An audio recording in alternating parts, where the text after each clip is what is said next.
What if I told you an entire American town just moved? Not the people, but the actual buildings, the houses, the hotels, the schools, everything. It sounds like something out of a fantasy movie, but this really happened. This is the incredible, true story of Hibbing, Minnesota. Let's rewind to the early 1900s. Hibbing was a picture-perfect, booming American town. It was full of life, with busy streets, thriving businesses, and families who were putting down roots. They built their homes, their churches, and their community, believing they were creating a future that would last for generations. The population was growing, new buildings were going up, and the future seemed bright and stable. It was a place where people felt secure, where they thought their children and their children's children would grow up. But little did they know, right beneath their feet lay a treasure that would change everything. Deep under the soil of Hibbing was one of the richest iron ore deposits in the world.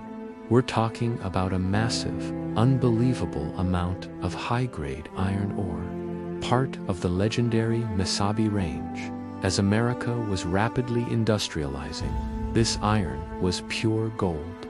It was the essential ingredient needed to build the modern nation, the steel for skyscrapers that would touch the clouds, the rails that would connect the country from coast to coast, the bridges that would span mighty rivers, and the cars that would soon fill the streets. The demand was insatiable, and the mining companies knew that the land under Hibbing was worth an absolute fortune.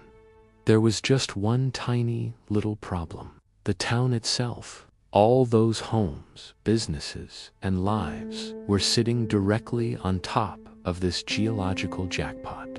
The Oliver Iron Mining Company, a subsidiary of U.S. Steel, owned the mineral rights to the land, and they were determined to get to that ore. They couldn't just dig around the town.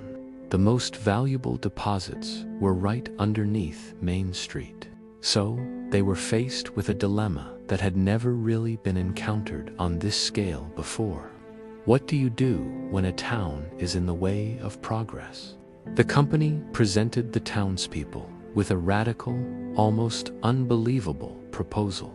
They wouldn't destroy the town. They would move it, every single important building. They offered to finance the entire relocation, moving the town's core about 2 miles to the south. Imagine hearing that for the first time. The proposal was to lift your house, your church, your favorite shop, and physically transport it to a new location. It sounds completely insane, right? Naturally, there was a lot of debate and resistance. Many residents were skeptical and emotionally attached to their homes and the land. They had built their lives there.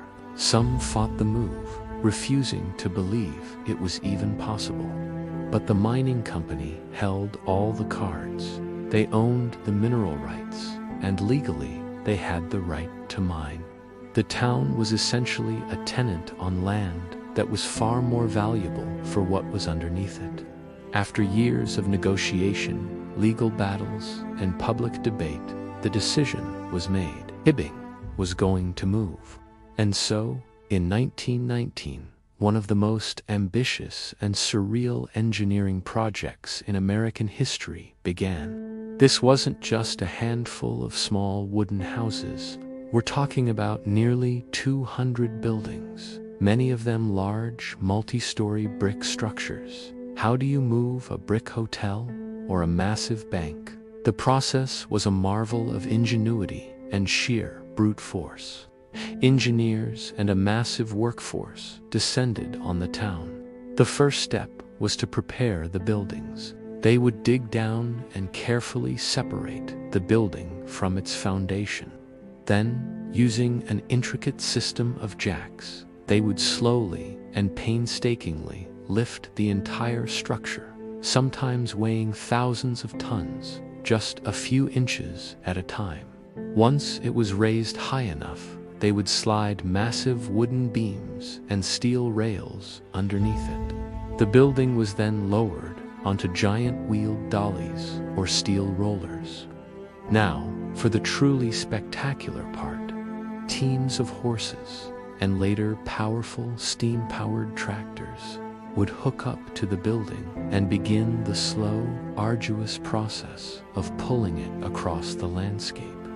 Imagine looking out your window and seeing the hotel from down the street just rolling past. It was a sight that must have been both terrifying and awe-inspiring. The journey was slow, sometimes moving only a few feet per day. They had to navigate uneven terrain, cross makeshift bridges, and ensure the massive structures didn't shift, crack, or collapse. One of the most famous moves was the Androy Hotel, a 4-story brick building that weighed over 2,000 tons.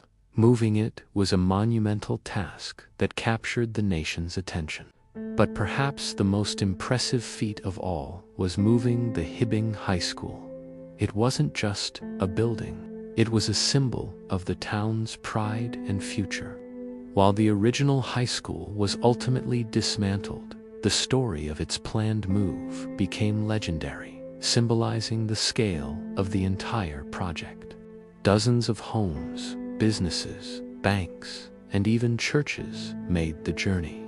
Each move was a spectacle, drawing crowds who watched in disbelief as their town was literally uprooted and replanted. This incredible process didn't happen overnight. The Great Migration of Hibbing took decades to complete, stretching all the way into the 1960s, building by building. The old town site, known as North Hibbing, was slowly emptied. As soon as a plot of land was cleared, the mining operations would move in and the digging would begin.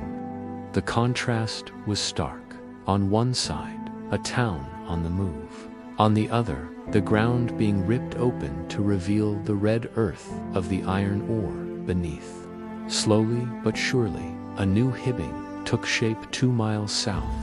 The moved buildings were placed on new foundations, streets were laid out, and the community began to re-establish itself. Life went on. Children went to the same school building, just in a different spot. Families lived in the same houses, now with a new address and a different view. The town had survived, not by standing its ground, but by having the courage and the sheer engineering audacity to move. And what happened to the original site of Hibbing? It was consumed. Today, where the old town once stood, there is now a colossal man-made canyon, the Holrust Mahoning open-pit iron mine. It's known as the Grand Canyon of the North. It's one of the largest open-pit iron mines in the world. Over 8 miles long, 3 miles wide, and more than 500 feet deep. It's a breathtaking and slightly haunting sight. You can stand on the edge and look down into the vast chasm that swallowed a town. A testament to the immense power of industry and the incredible story of the community that refused to be erased. Hibbing is still there today, a vibrant town with a unique and powerful story. It's the birthplace of musician Bob Dylan and basketball player Kevin McHale. But its most enduring legacy is the story of its own survival. It's a reminder that sometimes the only way forward is to literally pick up and move. It's a story about resilience, ingenuity, and the incredible things people can accomplish when faced with an impossible choice. A town didn't die, it just moved. What do you think of this incredible story? It just blows my mind every time I think about it. If you enjoyed this journey into a hidden corner of American history, please hit that like button. It really helps the channel grow. Let me know in the comments what part of this story surprised you the most. Was it the sheer scale of the move, or the fact that it even happened at all? And if you love true stories like this, make sure to subscribe and turn on notifications so you don't miss our next adventure. Thanks for watching, and I'll see you in the next one.